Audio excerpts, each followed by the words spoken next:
पापडाची चटणी करायची आहे. पापड घेतले असले 5-6. हे बघा,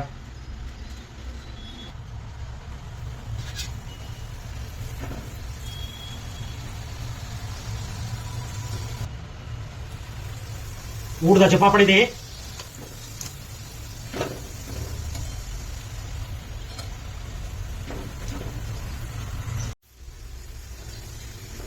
पापड फटाफट तळले जाते, वेळ लागत नाही पापड तळायला.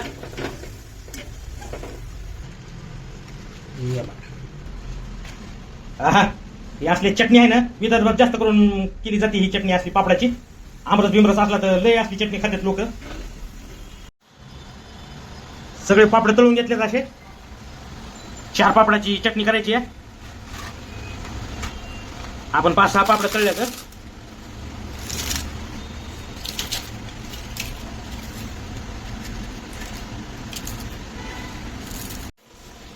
असा बारीक भुगा करून घेतलाय पापडाचा. रेड चिली फ्लेक्स आहे.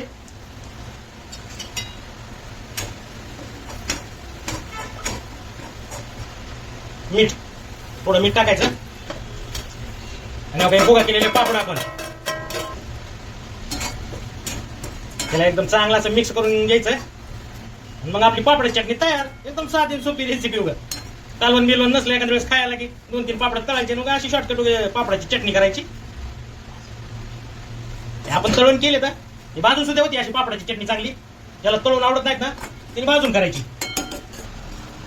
नंबर 1च पापडाची चटणी बघा.